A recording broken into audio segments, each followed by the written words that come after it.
Assalamu alaikum wa rahmatullahi wa barakatuh. Hello and welcome everyone. So today we are maanta waxaan jeedinaynaa a webinar ku saabsan coronavirus, and we'll be asking any questions that you have. So this webinar is a joint collaboration between the TheFailForwardHub and Improving Somali Health Awareness Initiative. And we have an all Somali academic panel, or Ahda Khatarin, or inshallah we'll be answering all your questions. So I will be introducing the speakers. And this webinar is also recorded and going to be live streamed on Facebook. So Hadia Jogtin Somalia and Nagala so qaybgal inshallah. If you have any questions, leave them in the chat box. Inshallah wala kaga jawabaya. Okay, without further delay, I will start introducing the speakers. Just wanted to say as well, one of our speakers is unable to join us today due to a family emergency, so please keep him in your prayers. 1 second. So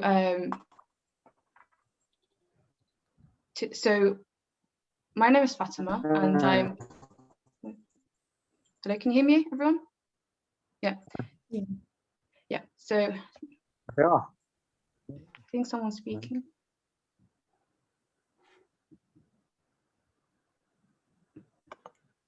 Okay, so my name is Fatima Jama, and I'm one of the co-founders of Aisha, and I'll be moderating this session. We also have with us today Zainab, who's also the other co-founder of Aisha, and she'll be hosting, working behind the scenes. We have with us our first speaker, who is Dr. Aisha Hassan, who is actually one of the co-founders of the TheFailForwardHub, who we've organized this webinar with.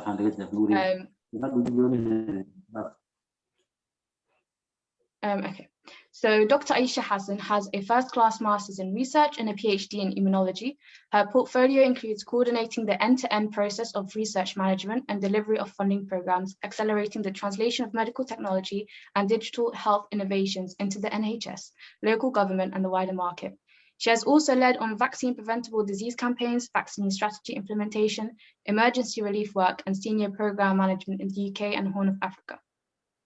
Aisha has more recently delivered innovations to the NHS addressing health inequities through the design of evidence-based programs, promoting access to tailored information and the uptake of vaccines such as the MMR. She's proactive within society and is an advisor informing Birmingham City Council's approach on their strategy for their global resettlement scheme. So Aisha, I pass it on to you, inshallah. Jazakallah, Zainab, and thank you very much. Firstly, if I can just start by sharing my screen.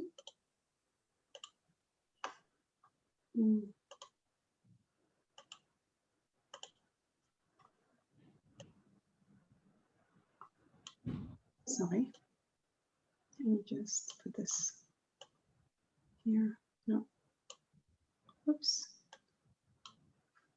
Can you all see my screen? Okay, perfect. So assalamu alaikum. I will be doing this in Somali. So assalamu alaikum dhamaan martida maanta sharafta leh oo maxaa la waan idinkaga mahadcelinaynaa inaad waqtigan na siiseen si aan uga wada hadalno arrimaha la xiriira talaalka COVID-19.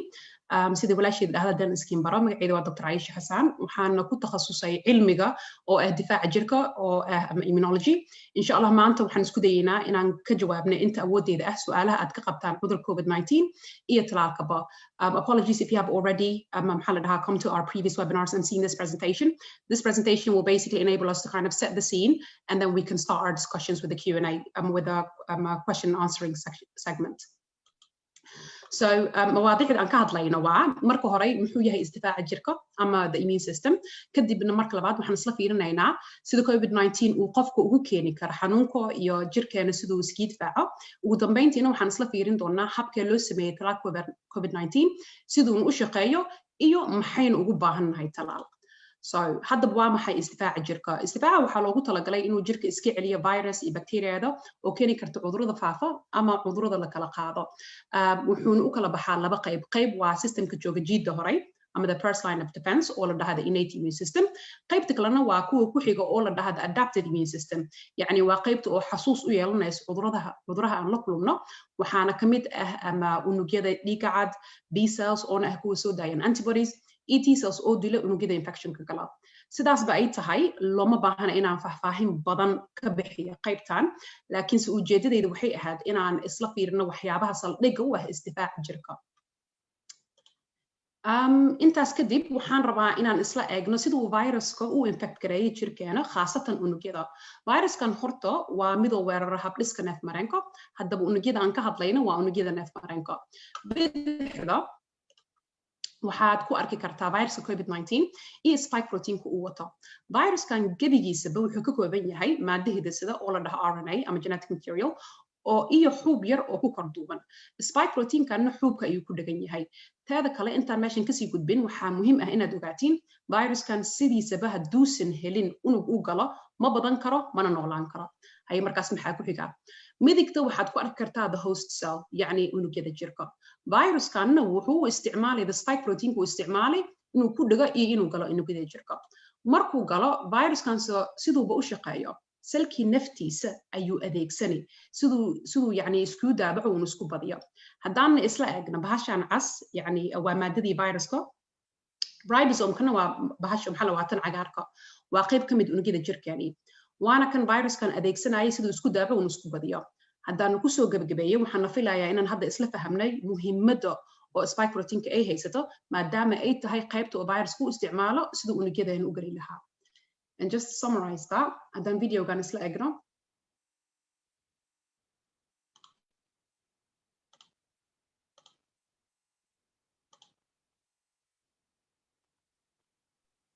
So like as a virus ki COVID-19, he spike protein ko.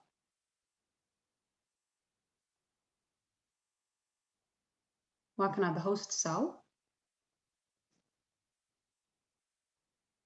viruskii wuxuu isticmaalay spike proteinkiisa markaasna the viral RNA host cellkeeni geli cellkii ayay adeegsanay waxyaabahan ribosomes kala dhahay adeegsanay siduu maxaa la viruska suu daabaco uun isku badiyo okay so markaas adan horey usii socono adadan horey usii gudno markaas sida caadiga ah markay jirkeen infection bacteria ama virus uu soo weeraro jirkeeni durbadiiba wuu iska celinaya wuxuuna soo daynin maada la yiraahdo antibodies oo qaas u ah cudurka soo galay laakiin marka ugu horeeyo oo jirkeeni uu soo galo cudurka hadee jirkii ma yaqaano maadaama uusan aqoon cudurkan cusub uu haysanin intuu darisaynayo siduu antibodies ku soo saari lahaa waqti ay qaadan kartaa waqtigaana muddo ugu yaraan usbuuc bay gaari kartaa graafkanna waxaad ka arki kartaa markii koobaad oo cudurkan jirka uu soo galay yacni the primary immune response jawaabta jirkeen uu bixinayo ma badna way yar tahay muddana way qaadanay laakiin marka labaad yacni the secondary immune response jirkii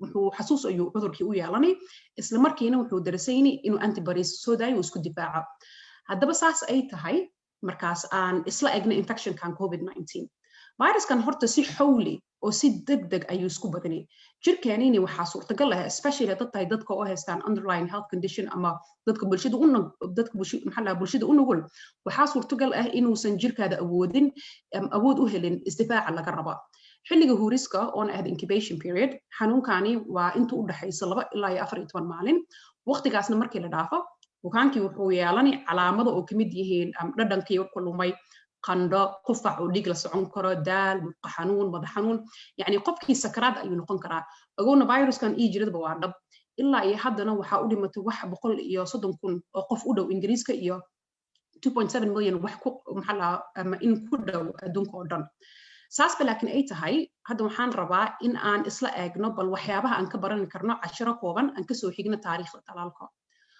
horta ilaahay mahadiisaba talaal waa la helay maalin walban macluumaad cusub baad helaysaa because waxaan ku jirnaa barashana ceeb ma ahan su-aashii maanta aan ka jawaabi karin berita ayaan ka jawaabaynaa waxaan ku jirnaa a period of research iyo baaritaano ayaa socdaan dunida maanta horta muddo ka hor haddaan isla xasuusno cuduradii adduunyada soo maray sida furuqii oo ah smallpox iyo kuwii dhowr sano ka hor sidee loo cirib tiray oo sidee loo xakameeyay ma daawo baa loo isticmaalo waa mayo talaal ayaa loo isticmaalay runtiina waxaa loo dhiman jiray cuduradan faafo hadda graafkan haddaan isla eegno cudurada kamid waxay ahaayeen jadeecada oo dad tiro badan ay u dhinteen khaasatan caruurta laakiin sidaad oga jeedaan meeshan markii la helay talaalka waxaa isla markii hoos u dhacay dadkii u dhimanayeen cudurkaas marka talaal shay cusub ma ahan isla conceptkii maxaa la immune systemka ayaa laga sameeyay waxaa meeshan yacni ka cad talaalka wuxuu lafdhabar u yahay xakamaynta cudurrada faafa midda kale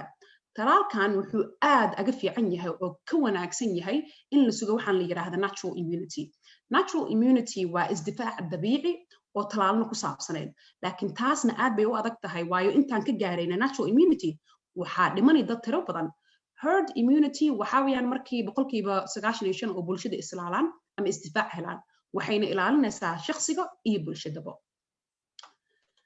markaas hadda markaas maxaan rabaa inaan kasii gudbino qaybtaas waxaan rabaa inaan ka hadlo saddexda talaal ee la ansixiyey oo ah Pfizer, Moderna iyo kan Oxford AstraZeneca horta jadwalka talaalka COVID-19 waxaa la siiyaa dadka 2 mar ama 2 dose talaalka koobaad markaad qaadato wuxuu ku siinayaa isdifaac fiican laakiin sida loo helo isdifaac oo aad u sareeyo iyo muddo dheer ka difaaci kara viruska maxaad u baahan tahay inaad qaadato dooskii labaad waxtarka aad meeshan ka fahmi yani the efficacy talaalka kasoo qaad bal AstraZeneca markii la qaato qaybta koobaad wuxuu ku siinay isdifaac oo gaarayso 76% camal taasuna laakiin sii kordhayso qaybta labaad markaad qaadato oo noqonayso 82% kan Pfizer waa isku mid waxtarkiisa markaad qaadato qaybta koobaad waa 52% hadana sii kordhayso oo noqonayso 95% yani meeshan waxaad ka fahmaysaa waxtarka in qaybta labaad la qaato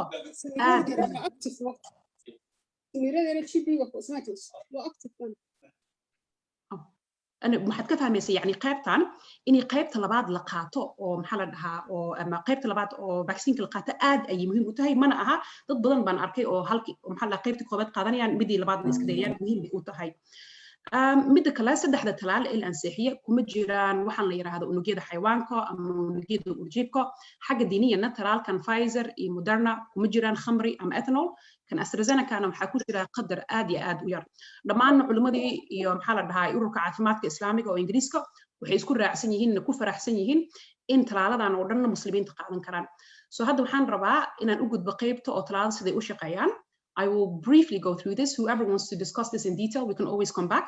But just being conscious of time, I'll just briefly go through the differences. So, ugu horeyn hadda waxaan ka hadlay labada talaal Pfizer iyo Moderna maadaama sida ay u shaqeeyaan ay tahay maxaa la dhahaa isku mid. So Pfizer iyo Moderna waxay isticmaalaan maadadan la yiraahdo messenger RNA. Messenger RNA na waa maadada hidisido oo ku kaydsan macluumaadkii spike proteinka kasoo maxaa la dhahaa spike proteinkii oo viruska COVID-19. لكن waxaa muhiim inaan hoostana ka xariiqno meeshan waa in talaalka uusan ku jirin the complete virus kuma jiro talaalka COVID-na kugu maridi karo waxaa ku jira sidan sheegay maadada hidisida oo qayb kamid ah oo viruska la yiraahdo the spike protein farqiga kaliya u dhaxeeya labadan talaal iyo maxaa la dhahay midka AstraZeneca waxa weeyaan kan AstraZeneca wuxuu isticmaalay wax la yiraahdo vector technology gana waa wax qaadaya yani ka soo qaadba wax qaadaya amal genetic material uu qaadi ama the DNA in this case oo ku kaydsan macluumaadkii spike protein ka and finally meeshan waa inaan si fiican and finally just to communicate one last point which is DNA neither of these vaccines DNA ga lama falgalayo wax isbedelno uma geysanayo. So next, very briefly, some myths around COVID-19. So the first one was arrintan oo laga hadlayo in talaalka dhalmada dumarka ka joojinayo tanna waxa keenta runtii maxaa la dhahaa tiiri oo xaqiiq ah tiirigaas oo dhahayo inuu talaalka kicin karo immune response oo ka hortagayo proteinka maxaa la ka qayb qaata samaysanka ibida bini'aadanka ama the placenta maadaama runtii viruskan iyo talaalka cusub yihiin arrintan la xiriirta dhalmada dumarka waxay u baahan tahay cilmi baaris kale laakiin sidaas ba ay tahay cilmi baarayaashii waxay isku raacsan yihiin inaysan jirin wax cadayn ama data oo sheegayo in talaaladu ay maxaa la dhahaa khatar ku yihiin haweenka uurka leh ama inay joojin doonaan dhalmada mid kale haddii warkaas uu run ahaan lahaa soo markuu dumarku ku dhaca covid infection ka soo dhasha kama joojin lahaan laakiin waxaan hubnaa oo yaqiin ah in pandemic-kan fertility-ga dumarka wax saameyn haba yaraatee uusan ku yeelin. The next one, and I'm sure wax badan waad ka maqasheen wararka oo leeyahay talaalkii AstraZeneca dadka wuxuu u keenayaa jiridan xinjirow so waxaan rabay very briefly inaan idin sheego horta number 1 jirida COVID-19 laftarkiisa asaga laftarkiisa ayaaba keenaa xinjirow maadaama talaalka uu ka hortagayo COVID-19 the risk of xinjirowga ayaa ayuuba hoos u siiridaya midda labaad ururkan la dhahay European Medicine Agency waxay sameeyeen baaritaano aad u adag waxay ku dhawaaqeen in xinjirowga oo talaalka AstraZeneca keeno tira aad u yar ay tahay and that it is extremely rare haddan isu compare gareeno percentage riskiga just from having COVID-19 the risks of different clotting conditions compared to the vaccine risk and of course hadhown kusoo noqon karnaa qaybtan inaan si fiican aga hadalno lakin this basically puts into context that the risk of clots and lower platelets it's much higher with COVID-19 in comparison to the vaccine risks.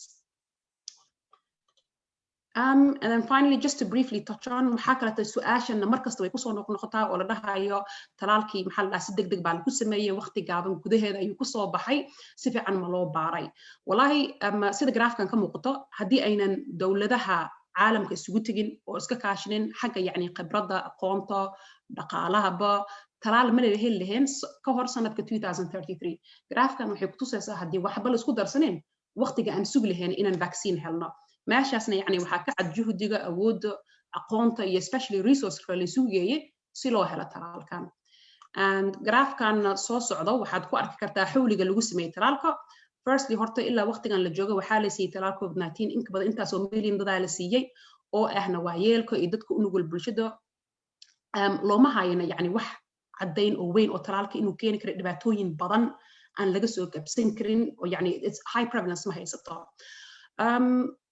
and then hadhownan kusoo noqon karnaa dadkii rabaan inaan si fiican aga wada hadalno how the talaal was made why it was made that fast etc hadhownan kusoo noqon karnaa and finally just inaan kusoo gabagabeeyo wallahi talaalkii aad muxuu aga fiican yahay oo ka wanaagsan yahay in la sugo natural immunity maadaama aan soo sheegay waayo intaan ka gaarin natural immunity dad tiro badan ay dhimanayaan teeda kalena talaalkanna wuxuu maray baaritaano aad u adag waxaana huwiyey ururkan MHRA and inshallah intaasan kusoo koobini because I'm sure like maybe in too much waqti badan inaan qaato hadhowna hadan maxaa la su'aalaad haystaan inshallah waan ka jawaabi karnaa jazakallah khairan Aisha Hassan that was very informative.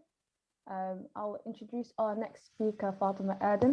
Fatima Erdem is a clinical study manager with over 9 years clinical research experience. First as a lab scientist and later in the delivery and project management of clinical studies. She has experience working in early phase clinical trials, phase 1 and 2, and currently on phase 4, mainly on the post-authorization safety studies and clinical studies with public health impact supported by the NIHR. And her employee who she works for is the CPRD, which is co-funded by the NHRA and NIHR, which is something that Fatima will explain who these organizations are. So, Assalamu alaikum, Fatima. Alaikum salam. Thank you, Fatima, for that. Let me quickly share as well. Let's have some slides, inshallah. Yeah.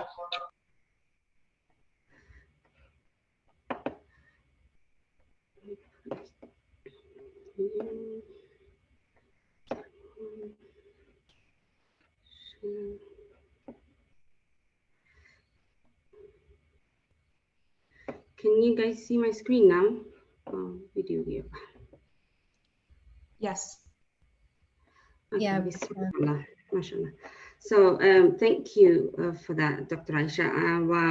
I've got my slides English. I'm kusoo qoray inta badan ba waa isku daya inshallah inaan Soomaaliyeeyo sidaan u hadlaayo. Hopefully haddaan wax ka booda ama waxaan isku qaso su'aalaha goobta ku jawaabi doonaa inshallah. As Fatima said, my share name, magacayga waa Fatima Adan. I work for an organization called CPRD, partly co-funded by the MHRA. So we work very closely. MHRA and inshallah. I'll explain what all that means in the following slides. But waxaan rabay inaan today cover garay a little bit about the new advice ka soo baxay MHRA newska lagu sheegay I think arbacadii about AstraZeneca vaccine anak inta naqaano wadaman kale waxay u yaqaanaa magacyo kale alhamdulillah it's a vaccine widely available meel walba almost a lot of African countries even Somalia حتى ka yaala masha Allah. And the distribution of it, I've been amazed and I've been happy to see it. Inshallah, AstraZeneca, here we call it AstraZeneca. In Africa, waxaa laga yaabaa inay dhahaan COVAX. Inshallah, so but at the same time, it's the same vaccine, inshallah, whether in English laga dhiibo or Africa laga dhiibo, it's the same thing.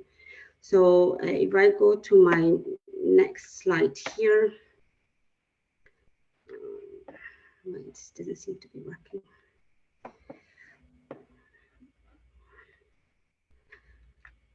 Okay, let me do that.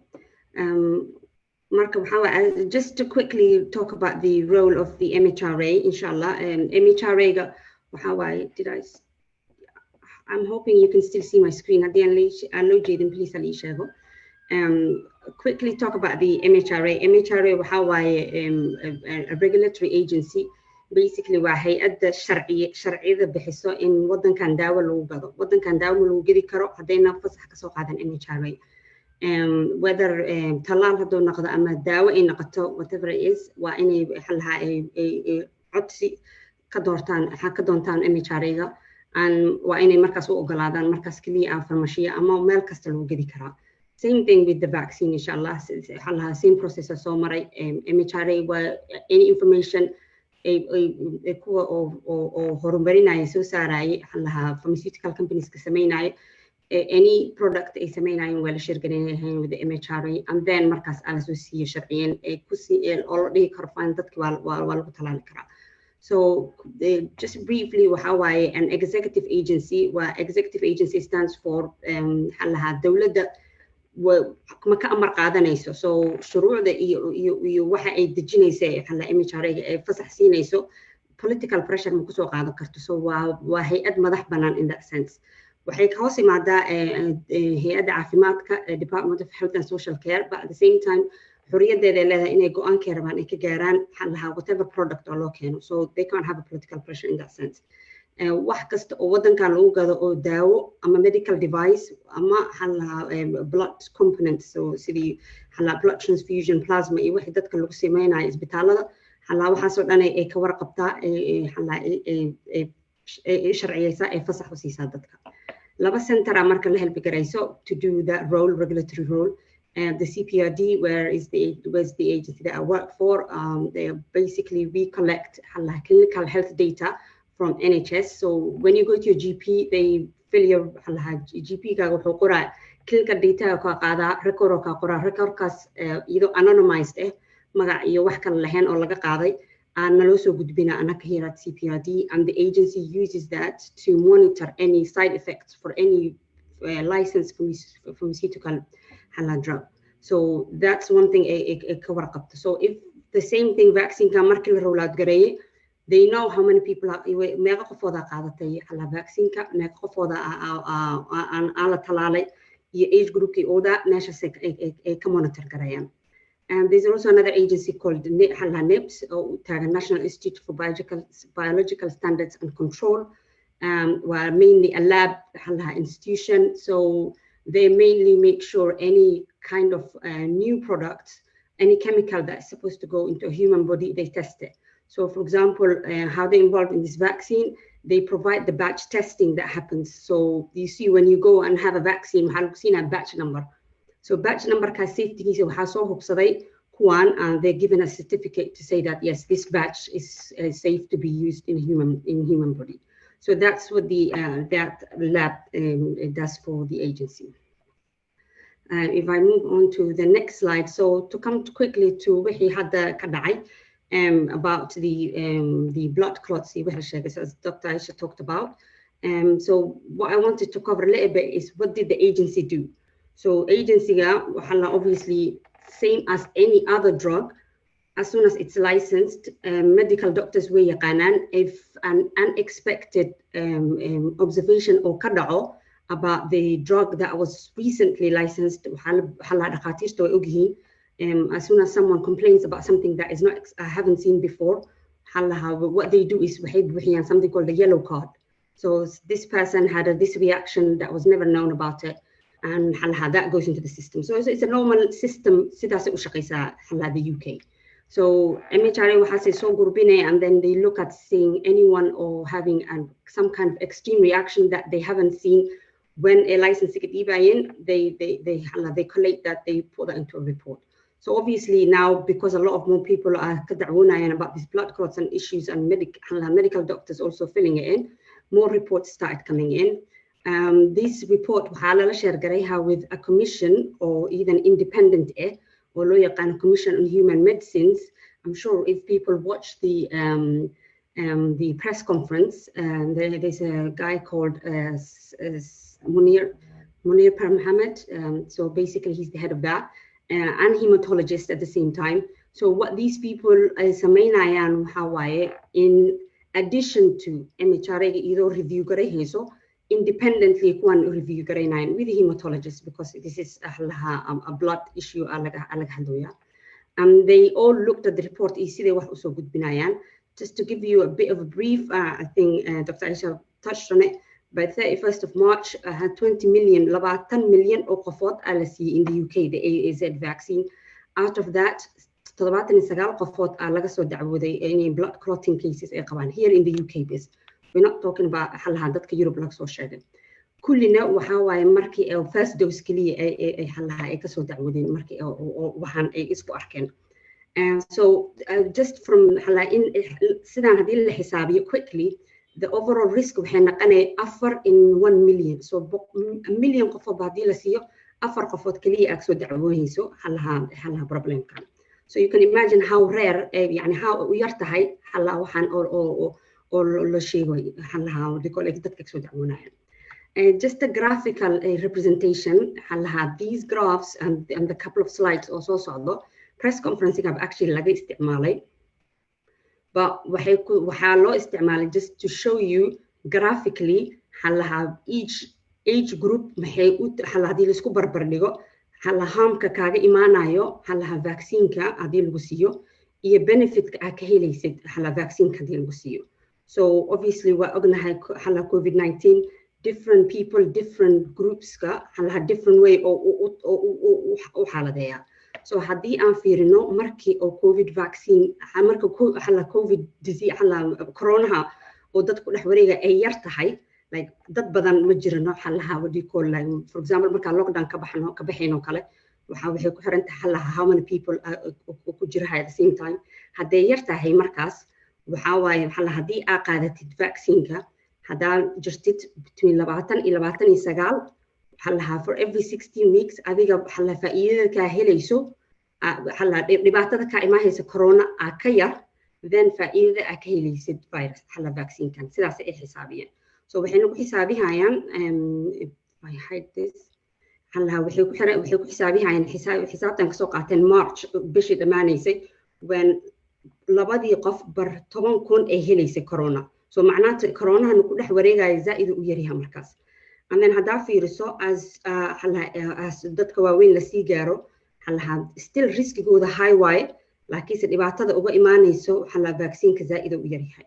So hadii aan fiirino marka oo medium yahay when it's medium risk exposure markaan waxaa sii badanayo riskiga coronaha kaaga imaanayo and compared to faa'iidada dhibaatada kaaga imaanayso vaccineka marka lagu siiyo.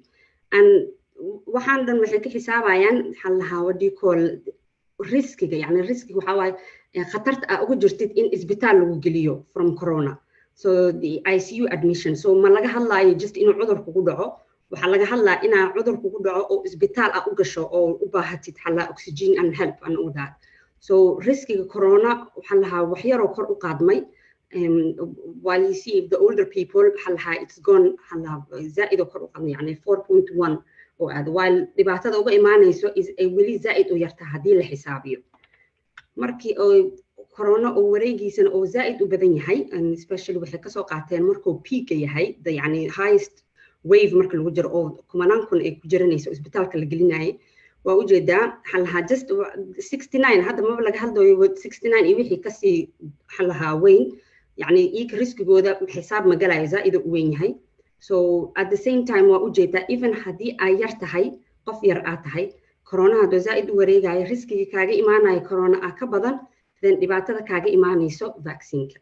So this just gives you waxay ku siinay an idea of ina aragtid visually isku barbar dhigtid vaccineka ina qaadatid iyo ina what do you call isku dhigtid, yani aad dhahdo okay ana inta vaccineka qaadan lahay cudurka inuu ugu dhacan ka doorbida lahay. So still cudurka is not something oo la iska fududeysto in what do you call laga taxadaro ay u baahan tahay. So that's xisaabtankaas ay sameeyeen dadkii MHRA and the other agencies aan ka hadlay waxay ku soo conclusion kaanay soo gaareen marka.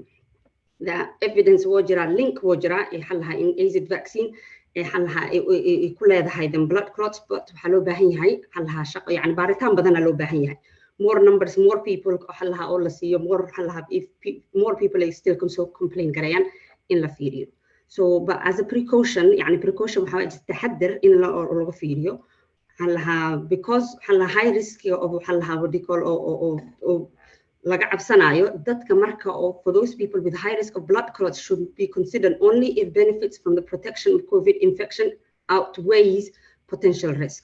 So hadii isku miisaamaan sida sawirada aad tusay so those dadka oo la isleeyahay ama blood clot qaataan so dad waxa jiro cudurrada ay qabaan dartiis I'm not a medical doctor but I'm sure medical doctors they know any like people who've got a certain condition are more prone to blood clots. Those people waxay dhahayaan maybe laga fikiro one of them waxa kamid ah dadka oo pregnant because naturally pregnant wuxuu blood clot sober ku predispose karaya I can't find the Somali word for that but because of that now la hadal dhakhtarkaaga la hadal arag hadii aad really what do you call corona sida u wareegay iyo meesha ka shaqeeyaysid for example hada isbitaal ka shaqeeyaysid iyo hada qof guriga joogta kaligeed tahay all those factors ina isla fikirtiin waaye adiga iyo dhakhtarkaaga health care teamka iyo GP gaaga then markaas go'aan la gaar anyone who did anyone side effects kan isku arkin markii la sii first dose waxbiyo ka walwalin second dose kiis still waa qaada kara remember all these people also dacwadeen first dose bis soo dacwadeen because waxay soo conclude karay as well as slightly higher incidence for younger adult age groups MHRA agency advises that if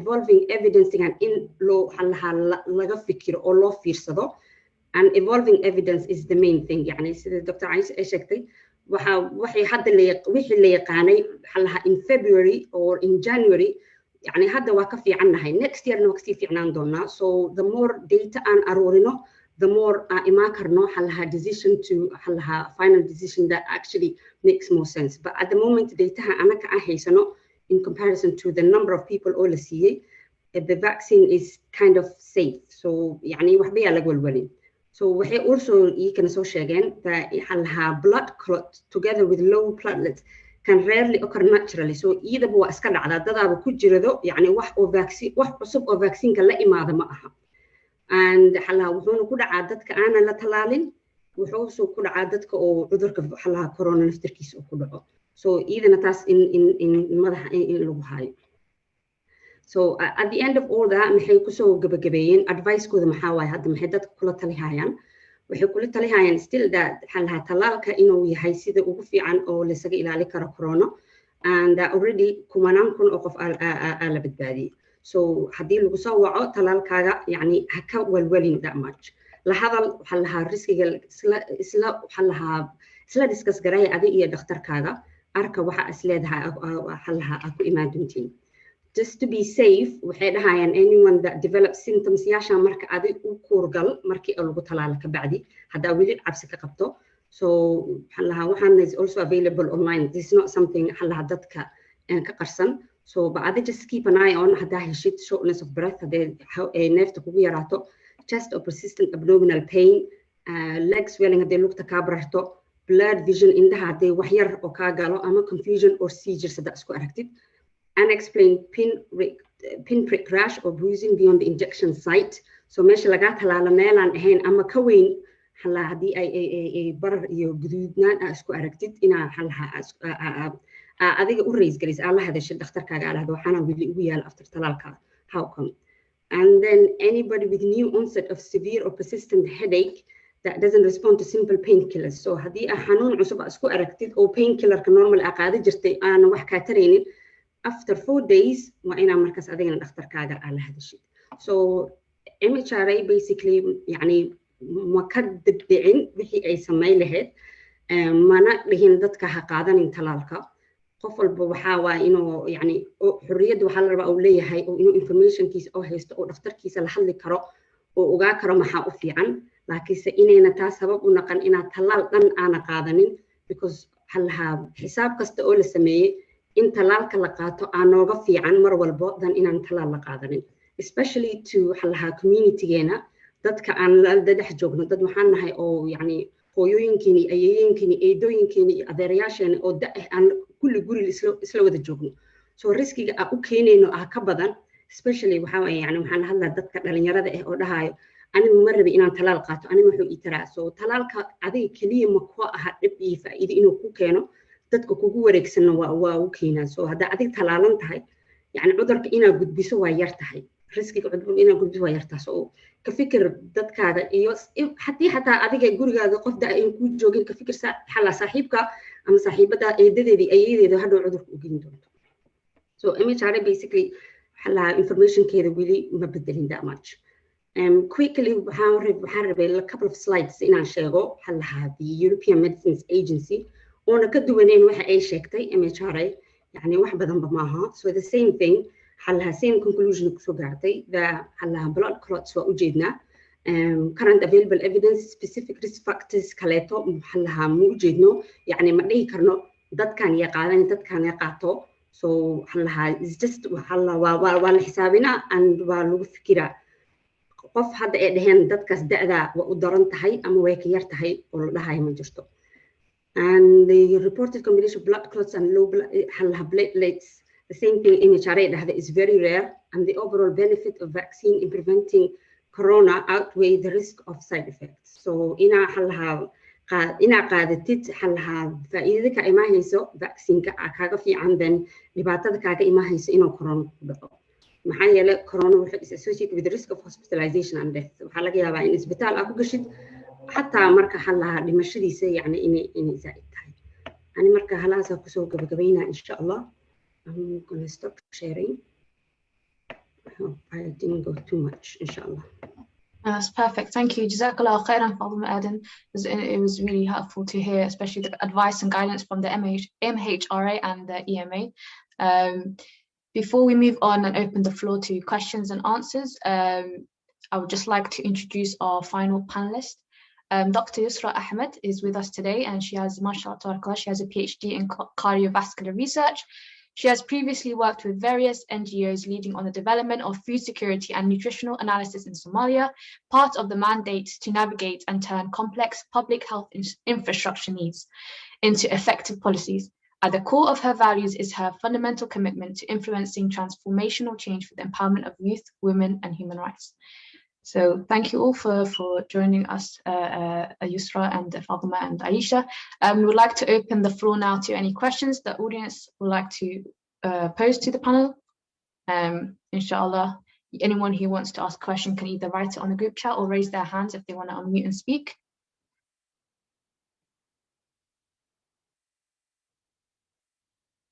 Also, I've seen in the Q&A in the chat box, someone's asked if it will be recorded.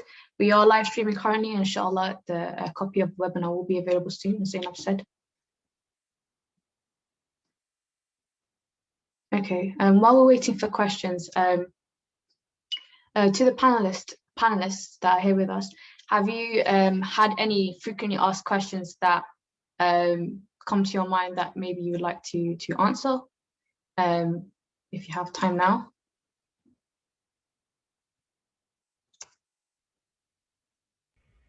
I've got one, Luigi, which I think I touched on right at the beginning. From Africa, Luigi, the corona vaccine kayalo either Nairobi or Somalia. وكدويني هذا متك كاليتو أو أو إنجليز كيالو. And I wanted to say يعني one of the things AZ vaccine أو في يعني وكدويني هاي فايزر كيوكو كاليتو هواي.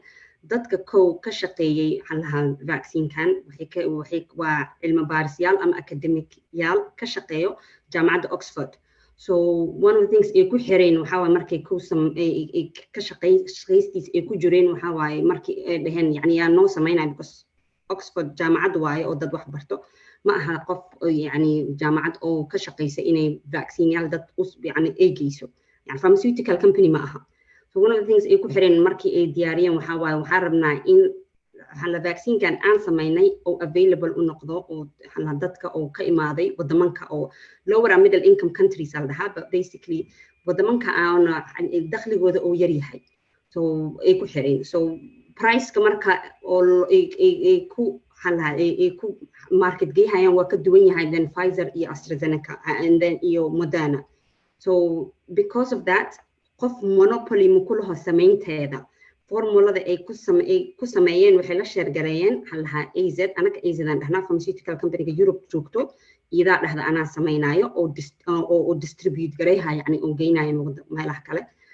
The same formula la share gareysteen with the Serum Institute in India. So which is that production Serum Institute is one of the things Africa a lot available loga dhigay through the scheme or the high COVAX. So it's same vaccine anako London joogna aan la siinayaa dadka Muqdisho and Nairobi iyo wadamo kale Africa joog as well. So I want people of yani Africa ka imaanaya inay dhihin oo vaccine raqiis aan la siinayaa kuwa India la keenana la siinayaa.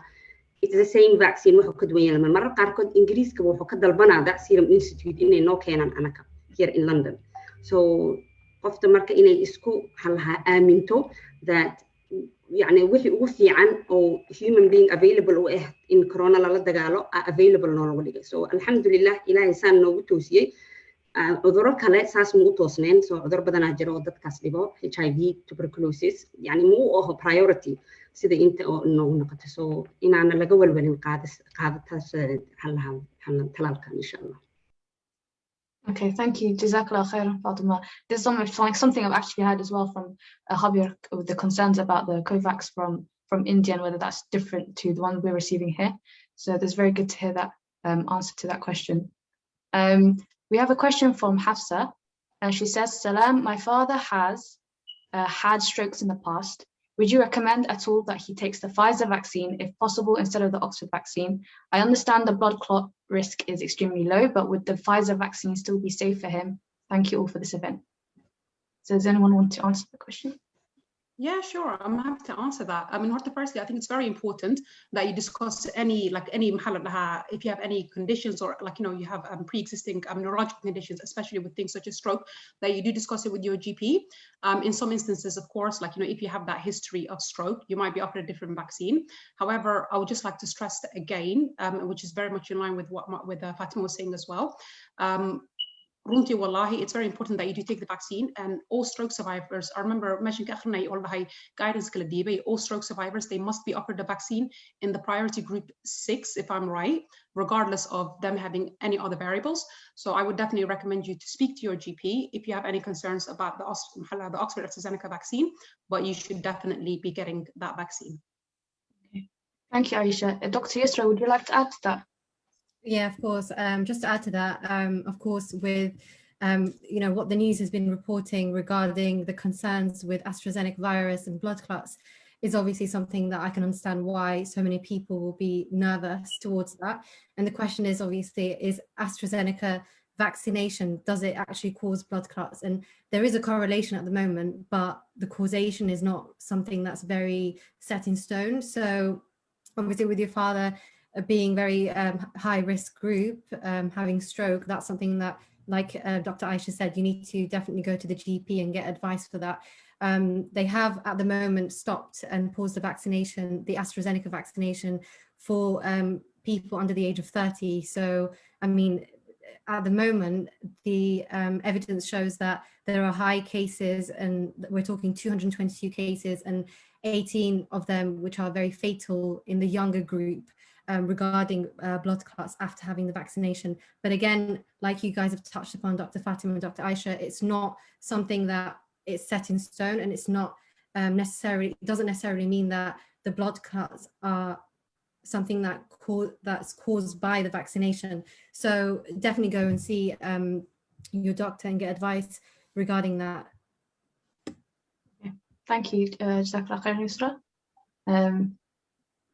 Can I just add on to that as well? With a lot of the stroke questions, what I tend to get is also, especially people from back home in Somalia, asking about whether they can take the Oxford AstraZeneca vaccine if they have any autoimmune diseases. And if anything, I just wanted to reiterate it again, the vaccine in itself, it's inactivated. There are no what they call contraindications, like there's no reason for you not to take it. And if anything, those who are clinically vulnerable patient groups, they're actually prioritized to take that vaccine. So I always get those two questions together, and I thought it would be good to share as well. Yeah. Thank you. I actually have a question myself.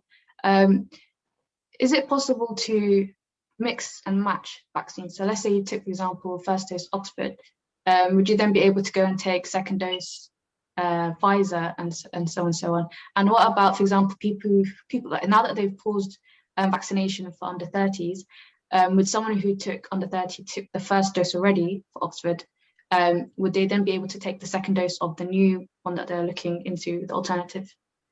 Yes, they should be able to. You can mix and match vaccinations. Initially, the guidelines were it wasn't necessarily advised to do so, but right now, especially with a lot of the young people not being allowed to take the AstraZeneca virus vaccination right now, they can take the AstraZeneca with the Pfizer, for example. So they can certainly mix and match the vaccinations. There's no risks so far at all, because the endpoint of all three vaccinations for now, they're all the same. So, I mean, they work in the same way. It's just a different mechanism.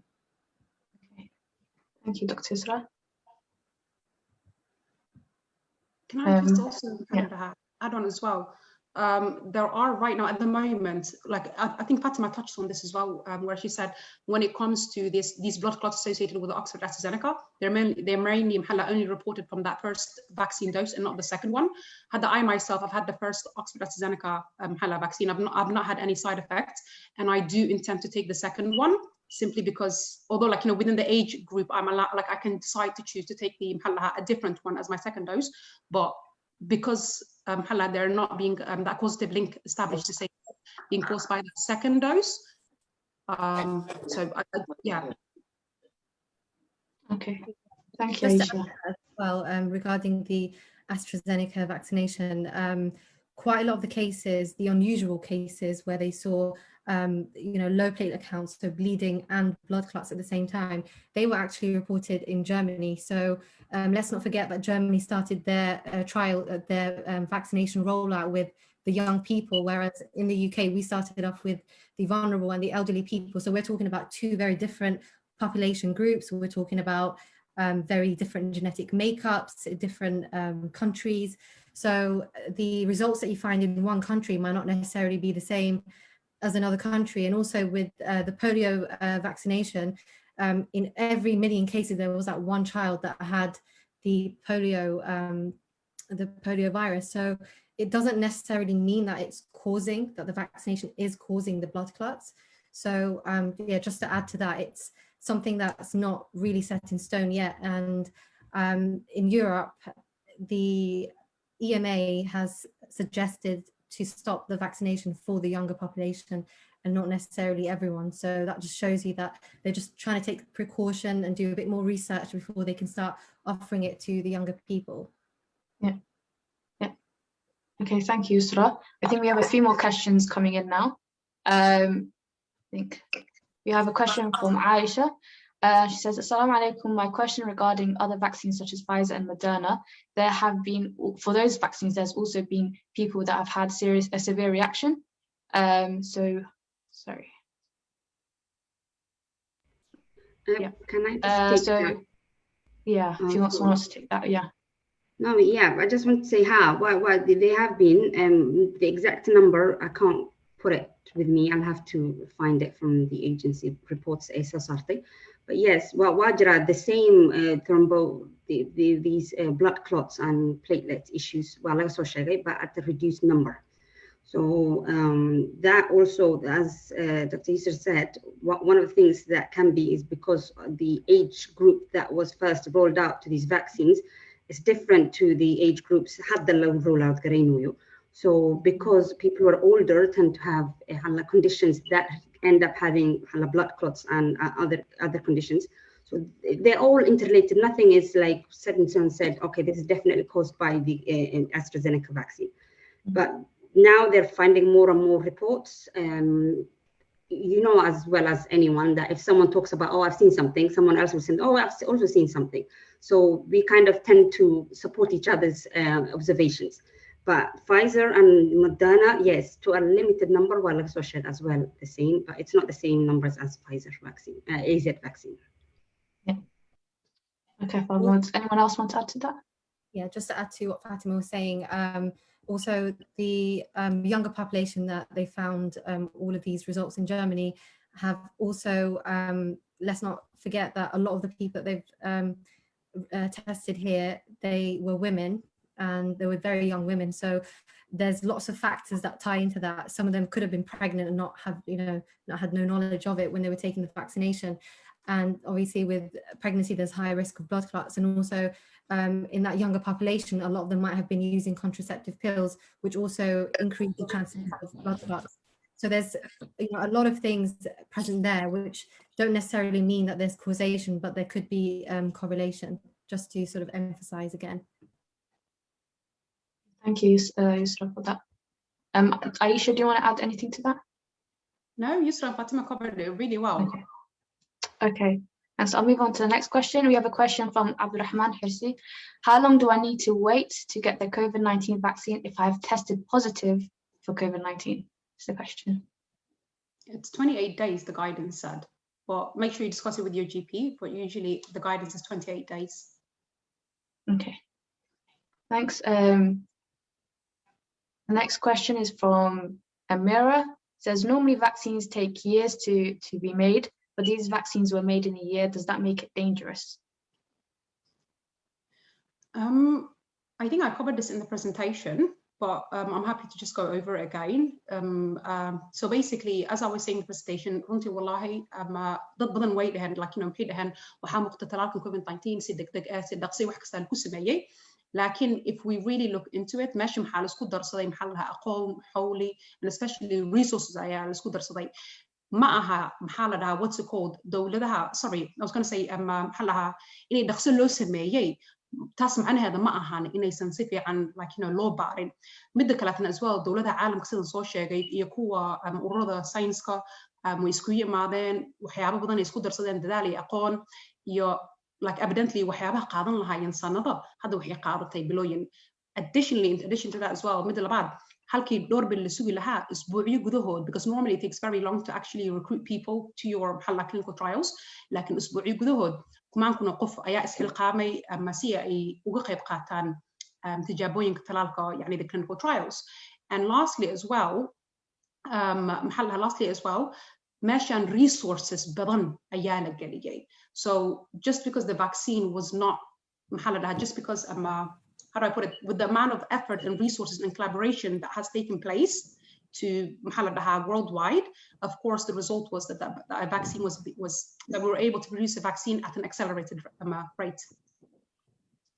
Thank you, Aisha. Can I just add to that? I think agency why I work adjacent to them, team oo ka shaqeynaysay waxa la coronavirus vaccine application ka fiirinaya ma ahayn, laakiin se waa ka warqabay siday u shaqeynayaan. As Dr. Aisha said, dad badana xalla horta ko, in addition to dadka banaanka ka jooga agency oo isxilqaamayo oo application soo diray oo ka shaqeeyay inay sameeyaan xalla what do you call a vaccine diyaariyay, yani labka already isku daray, markay waxaas oo dhan la soo diyaarsadeen ay isla imaadeen. NIHR oo kale, for example, oo u taagan hay-adda oo caafimaadka oo dhinaca baarista cilmi baarista ku shaqo leh, waxay soo saartay dhahay dad yaa raba inuu ka qayb qaado daawooyinkan oo la baaro corona.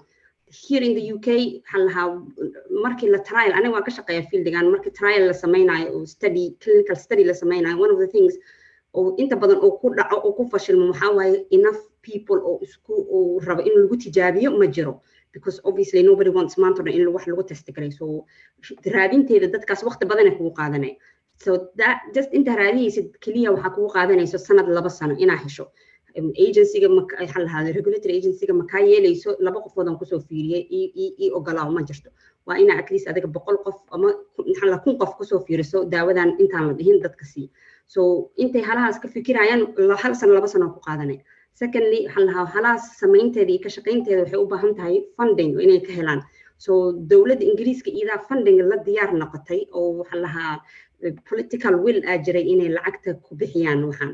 also because already dadka lockdown marka la geliyay qof walba gurigeeda yani ay fadhisay dad badan oo shaqooyin kala normal ka shaqay lahay waa laga fadhiisiyay waxa la dhahaa now corona vaccine raadinteeda ka shaqay on top of all that waxa soo dhan marka la isku soo diyaariyay agency-geena a whole team of diyaar looga dhigay inay qaataan ay qaabilaan application-ka on a week by week basis instead of wixii dhammaan marka la soo wada dhameeyo oo la soo wada diyaar report diyaar loo keeni lahay as soon as new data ay soo saaraan halaha AZ oo sameeynaysa halaha tijaabooyin Pfizer oo sameeynaysa tijaabooyin iyo Moderna oo sameeynaysa tijaabooyin every 2-3 weeks halahan extra test halahan results aan keenay already waa ka fiirinayeen so on a rolling basis loo siiyay halaha application so markay numberadii buuxiyeen then already diyaar ay la noqdeen dadka oo application-ka u fiirinaya waa ka warqabaan maxaa u soo socdo sidee halaha what kind of data iyo haddii ay la agree garay karin yani waxay dhahayeen no waa inaa more test soo samaysid so isla wada shaqayntaas keentay in lagu diyaariyo corona vaccine halaha bilooyin gudaheed haddii ay sidii normal vaccine qaadan lahayd waxaa laga yaabaa inay at least 4-5 sano oo kale ay qaadan lahayd yeah so it's marka yani safety-ga is the same as any other vaccine it's not reduced it's not what do you call they haven't cut corners because they have to go by standard operating procedure wax la dhahoy so waa inaa ku hubsataa kan ka fiiri then markaasaa sii kartaa what do you call a license yani iska dhiibi kartid license just because the need is there agency as I said yani qof u tali karta ma aha waa ka madax bannaan tahay dowladda iyo the political machinery of the government. Thank you. One more thing on the NIHR side that Fatima touched on as well. We had to pause so many different research projects or sugayen that wanted to apply for their ethics approval or we will only prioritize COVID priority. So of course it's understandable this was given that wholly that Fatima was talking about priority. Yeah. Thank you both. It's very reassuring to hear about this, and it's also good to hear from about the clinical side of things, the different phases that they've gone through and how they haven't skipped anything, etc. Going on to some more questions. So we have someone who has their hand raised, but their name is currently iPhone. So the person who has their hand raised, if you'd like to unmute yourself. I don't know, I'm not sure if you can unmute yourself. السلام عليكم مي مقلسان والله. Yes, we can hear you.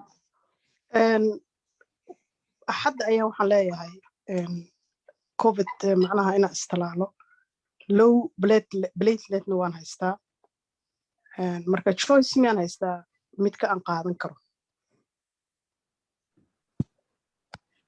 So at the moment, because of the limited numbers, a lot of patients aren't having the choice, but with since you have low platelet count, it's best to go speak to your doctor and definitely try and get, push for, I would advise you to push for the Pfizer vaccination. But again, I'm not a medical doctor. I'm only a doctor in cardiovascular research. So I would definitely get medical advice with this one. Dr. Kagala, tell them you have a low platelet count, because low platelet count just means that you're very high risk at bleeding. So, and that's something that you need to definitely make aware to the doctor before you take the vaccination. Thank you. Thank you very much.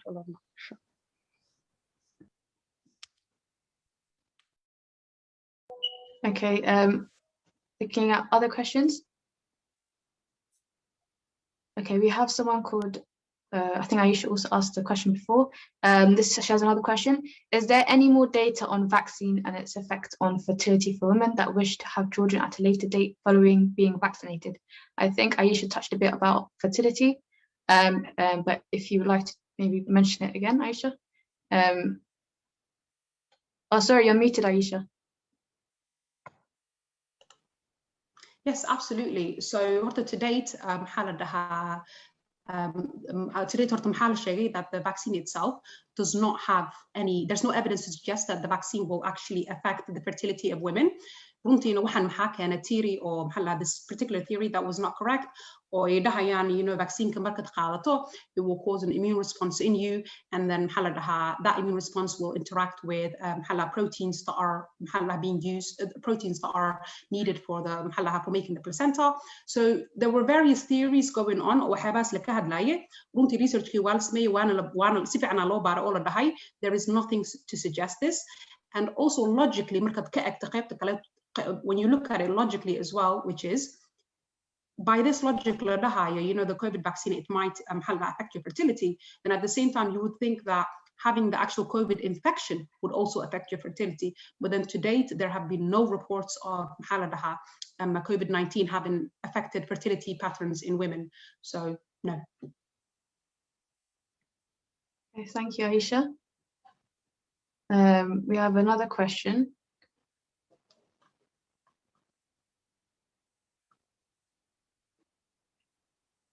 Okay, we have a question from a viewer. She said, Assalamu alaikum. I came from Somalia recently and the vaccination was available, but people were reluctant to take them. Do you have any advice for people in Somalia who might be watching live on this live stream?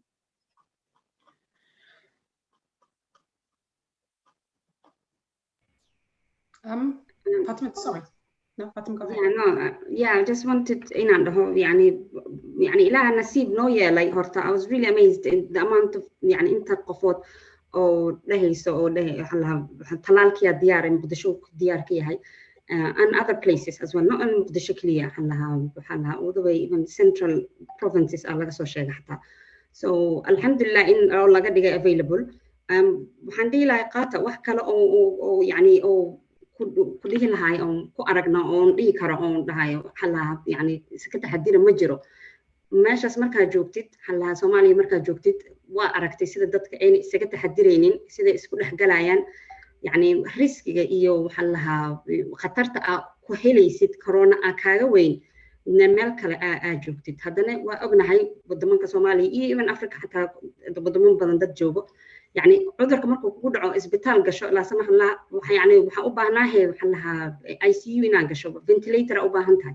so waxa soo dhan sida inta ay ugu helayso readily available u tahay ma aha haysa xaga so hadaan Afrika joogi lahay ani waxaan dhihi lahay waxa qofta 100% waxa kaaga fiican ina qaadatid talaalka dan inta isku xalaha bareertid aad dhahdo waxaan iska qaa cudurka hay ugu dhaco ilaaha iga caafinayo ilaaha naga caafiyo qof walbo ilaaha xalaha cudurka keen ilaahana cudurka qaada been ma aha laakiinse at the same time ilaahay wuxuuna dhahay calama al-insaan ma lam ya'lam bani aadamka wuxuuna aqoonin ilaaha bare vaccine kan ilaaha noo keenay dad kale waxa keenaano laakiinse cilmiga lagu keenay ilaaha keenay gaalada qof meel ay kala imaadeen ma jirto so وانا سيدا دكتور عائشة ايكو بلاوده ميقا عذر طلال لغو بابيني هدا أفريقيا جوكتت طلال واح كفي عن healthcare system كإن لغو مانيج قرأي مجرتو so هلا هكا عبسانينا هدا نسيب ليدهين إنو حق إلا حقني لغو كيانا نكودك دقائقات إن شاء الله and واح كلا كلاهاي ماله إن شاء الله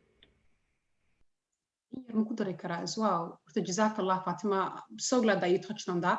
والله waxaan rabaa inaan xataa waajibkana saaran xagga diinta inaan ka hadalno oo adiga waxaad ka qaban kartid viruskan iyo vaccine-kan aad qaadan kartid all of that runtii wallahi wax walba hadda waxaan arkaa waa wax kastana arkayno waxaan ismoodaynaa especially dadkii Soomaalida maxaan isleeyahay oo maxaa la reer galbeedka ayaan ka qaadanay karantiinkan xataa hadda la sameeynayo oo loogu yeeray maxaa la cuduradan faafo oo qofka inuusan maxaa bulshada soo falgelin ama inuu maxaa la gurigiisa isku celiyo waxaan oo dhan waxaa laga gaaray diinteena islaam حديث أيام جرا ونبي محمد صلى الله عليه وسلم وصحيحين حتى أقول هاي ودن هذا كدلا داعون هذا هو وتاجن يهاي عذرة فافو هذا نقطة محل لها وح contagious infectious COVID wuxuu baa ahaado hadii uu ka dalaaca dadka ku jiraan yeena ka soo bixin dadka banaanka joogan yeena galin waa formula oo hadda karantiinkan lagu base gareeyay so waajibkana saaran anaka xagga diiniyan waa inaan dhaqaatiirteena aan dhageysanaa maadaama ay yihiin aqoonyihi waa inayna wixii laga hortagi lahaa viruskan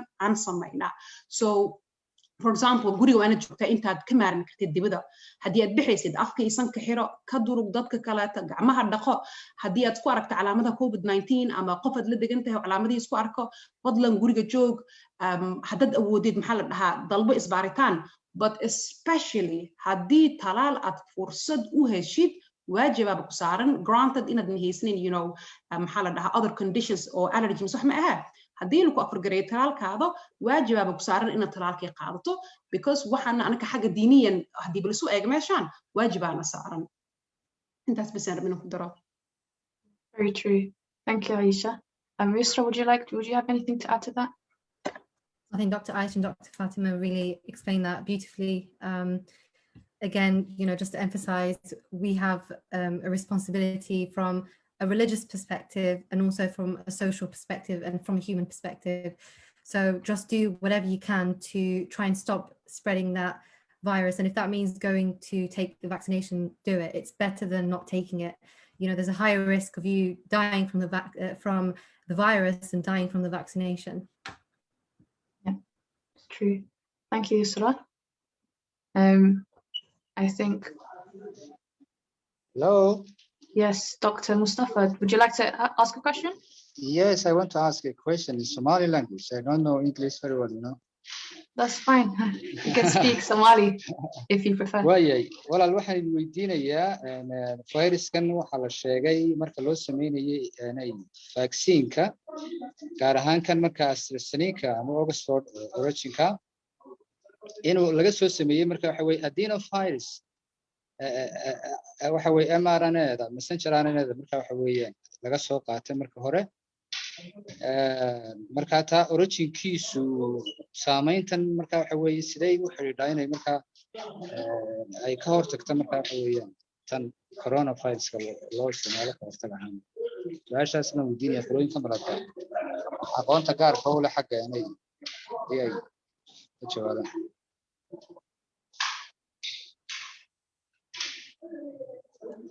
Okay, thank Sorry, you. so su'aasha haddaan fahamnay waa inaan maxaa la dhahaa to explain how the vaccines work miyana walaal may waxa weeyaan waxa la yiraahdaa waxa la leeyahay talaalkan AstraZeneca originally waxa laga soo sameeyay waa inaga nilay wadiga shir noo sharaxay yiri messenger RNA-daas waxay ka timid aanay waxaan ku arkay meelaha qaar adenovirus wuxuu yahay somaha okay runtii I don't know if Fatima wants to stop me here. I can say it in English, but in Somali it might be slightly difficult for me because it's very science-based.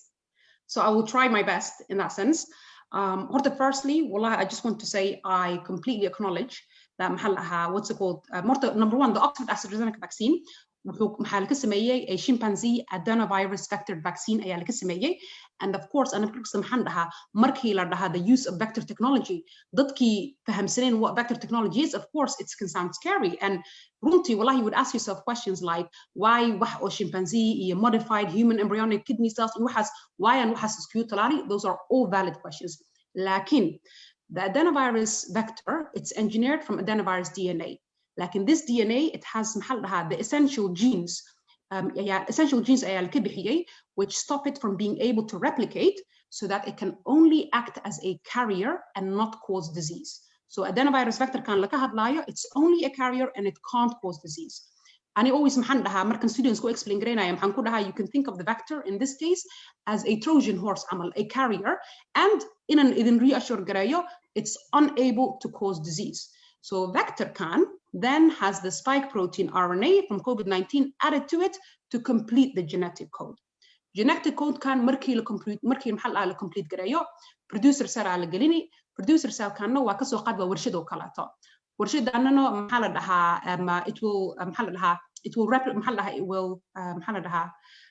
it will mass produce the viral vector which contains the COVID-19 spike protein. Like and again to remind you, process can order petri dish ku sameynaya. So when enough of the vector vaccine is produced, cell key wala it will be lysed and then what's it called centrifugation al ku sameyni in il kaso bixiyo only the viral vector. Lakin a complicated process if I'm just like trying to narrate it in Somali and English. Lakin just to confirm just to summarize, there is no human embryonic kidney cell in the vaccine.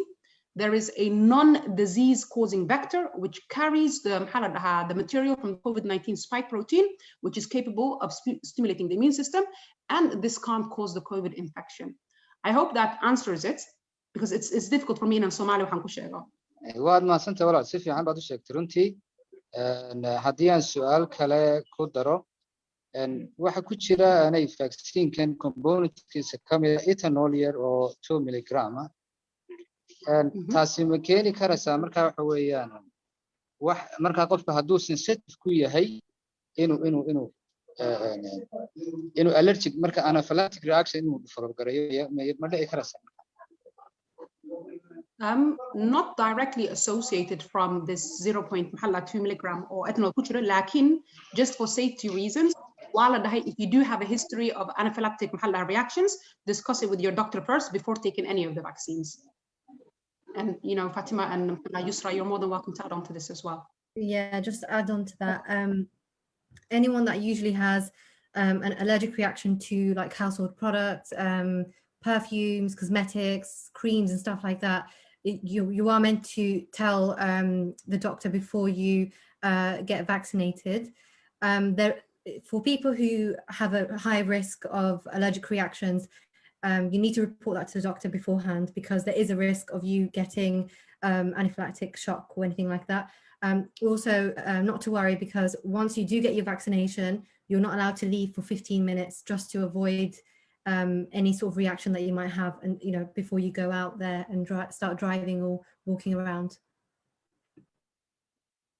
Thank you, Yusra. Just quickly, waxaan rabaa inaan ku aadiyo masha Allah Dr. Aisha si fiican u sharaxday, and Yusra ay ku darto as well. Ethanol ku jirto waa wax zaid u yar, waa yani 0.002 grams, so waa wax very small but obviously haddaa rabtid wixii lagu sameeyay vaccine-ka lagu dhex jiro dhan, yani online aan ka heli kartaa ingredients-ka sidii any product aad soo gadanaysid waa tirsan tahay. So ethanol, which is a point that I saw raised, it's very small. The other bit that I wanted to say, the other embryonic cells, Dr. Aisha, which is warshada badinayso vaccine marka la sameeyo, markii la rabo in la diyaariyo oo in la lagu shubo sida hadhow human being loogu talaali lahay, before stepkaas oo la gaarin, yani wixii dhamaa waa la wada shiida, cells oo dhan waa laga bixinaa. So I don't know if people ay yaqaanaan wax la dhahay centrifuge la gelinaa, which sidii saliid iyo biyo kale u kala baxayaan. So all this cells oo kala hoose wada degay, wixii laga rabaa kor laga qaadanaa. So adiga wixii korkaaga la gelinayay, these embryonic cells kan oo kale ma ku jiro, waa laga nadiifiyay. The other section about the adenovirus key, sida aniga u fahmay, Dr. Aisha, she's the immunologist here. Adenovirus waa cudur baniaadanka nagu dhaca, it's a commonly available, yani anaka cudur nagu rido, but especially midkan markii la sameynayay korkaaga ma ku tarmaayo, ma ku faafaayo. Shaqadiis kaliya waxa waaye sidii bac camal alaabta ku jirto korkaaga geynaa waana baaba'aa. So now cells-ka galay halaha genetic code-ka oo ku qoran korkaaga bilaabaya inuu mRNA-ga spike protein bis oo sameeyo. So adiga dhan ma arkaysid koronihii oo dhan, waxaa arkay qayb kamid ah koronihii korkaaga sameynayo. Haddoo marka qaybtaas kamid ah korkaaga ay soo gasho, waxaa sameynaya marka geed la antibody. So yani korkaaga waa loo diyaariyay sidii oo u garan lahaa koronahan sidoo u yaalo. So wejigii kaliya oo sameynaa, haddoo cudurka runtii haddoo hor imaado u yaqaanaa, yani waqti badan ku qaadanaysa sameyntiisa. So yani safety wise iyo waxaan kaleeto, the more people oo la talaalo, the more data oo la soo aruurinayo, but just from yani biologically haddii la fiiriyo wax laga cabsado hadda ma ku jiro oo la dhahayo wadii kol is khatar ah. Especially even other vaccines oo dadka inta badan lagu soo talaali jiray before polio iyo haddaa fiiriso waxa ku dhex jiro ka badan than AstraZeneca or Pfizer contents ku jiro. So they're very small. Waa isku dayeen waxaan shaqo ku lahayn inuu waxaan shaqo qabanaynin meesha ma lagu darin. So inshallah yani laga walwalin, it should be safe.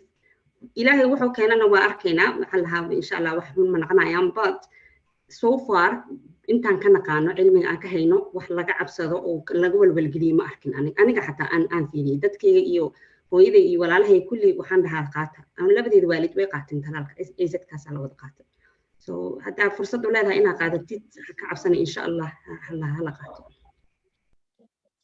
walaal waad mahadsantahay adiguna aad iyo aad baad mahadsantahay xabad kale su'aal kale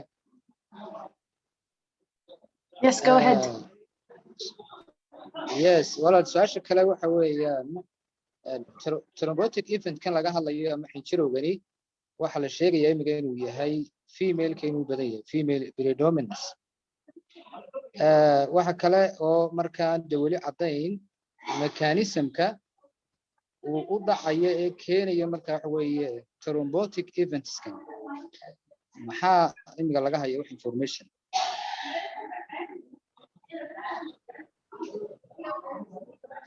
So I understood that correctly. waxay weydiinaysaa naago badan yahay xinjiraha oo ka baxayo after the vaccination. Yes, it is more in females. Okay, more in females, but don't forget this result was found in Germany. Jarmalka ka baran badanaa dadka yarka. Marka dadka yarka waxaa ka buuxa waxaa u badan gabdho yar. Marka gabdhahaas yarka waxaa laga yaabaa qaarkooda in oo pregnant ahaayeen oo laakiin ka warqabin. Naaga markay uur leeyihiin xinjiraha kusoo badanayo the risk of blood clots. Also, in that population, gabdhaha yarka, majority of them might have been on contraceptive pills. So I don't know how to say that in Somali, but the drugs that stop you from getting pregnant, which increase the chances of blood clots. So that's so far the theory of why there may have been an increase in that population. That's why we might be seeing more cases of women having a higher risk of blood clots. But in the UK, we haven't seen that. So that could be because of the age group. So in Europe, in Germany, we're seeing cases like that, but in the UK, we're not seeing anything like that. So again, that could be a correlation. I don't think it's a causation, and the authorities don't think it's a causation either. They think it's a correlation. Thank you, Dr. Yusra. Yeah, Sorry. Just to elaborate on that. The same way in Norway, they initially paused the vaccinations because they thought that it was causing problems for the elderly, but because they saw that the elderly were dying after the vaccination. But then when they looked back at it, they realized that the background deaths were deaths that were happening anyway, and it was nothing to do with the vaccination. These old people were getting the vaccination, but then they just happened to die after, which was not linked to the vaccination at all. Thank you, Dr. Yusra. Sorry, do you have any more to add to it? Sorry. No, I hope I explained it well. Jazakallah khairan, Dr. Yusra. Yeah, it's very important to take into consideration, like you said, correlation versus causation, and different countries and how their cohorts and the vaccination rollout to what age group it is and how that's different between countries. It's very important. Dr. Mustafa, is your questions being answered? Is that all your questions? Not sure if Dr. Mustafa is still here. Okay, I think we don't have any more questions. Maybe give it one more minute if anyone else has more questions to ask.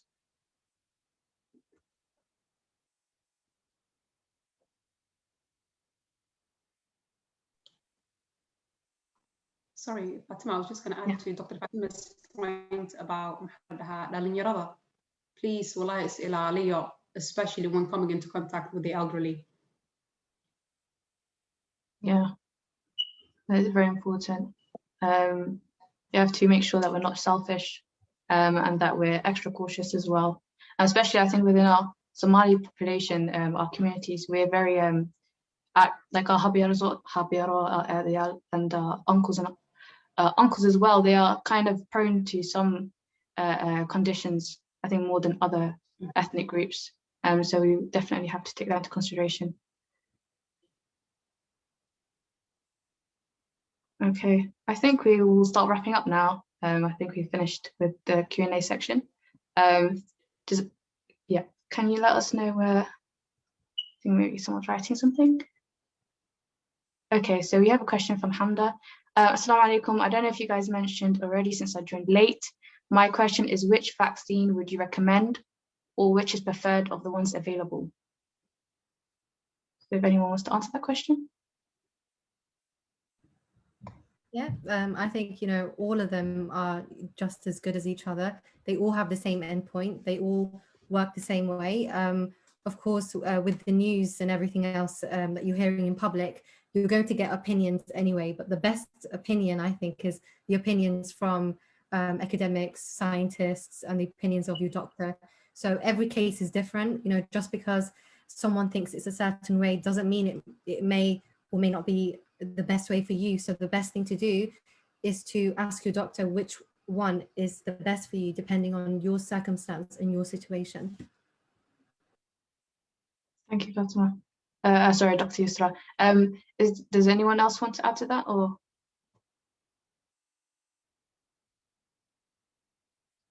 Okay. Yep, someone's asked if this is being, where is this? Okay, that's been answered. Okay, Jazakallah khairan, Dr. Aisha, Dr. Yusra, and Dr. Fatima for okay, sorry. We have another question from Amira. Sorry, quick question. How long will it take for children to get the vaccines, and would it be safe for children? I think this will be the last question. If I just take this, at the moment vaccine waxaa loo sameeyaa here in the UK dadka 18 and over. So يعني the reason why dadkaas loo dhahay waxaa waaye tijaabooyinka markii la sameynayay end of last year dadkaasaa lagu tijaabinayay. I think probably in some countries 16 and over. So hadda waxaa bilaabmay tijaabooyinka lagu fiirinayo ilmaha yaryar 12 يعني 12 iyo wixii ka weyn lagu fiirinaa. So just because talaalka waxaa يعني dadka waaweyn u shaqeynaa doesn't mean that automatically ilmaha yarna u shaqeynaa. Waa in halaha go'aanka la gaarayo lagu saleeyaa halaha data la soo aruuriya.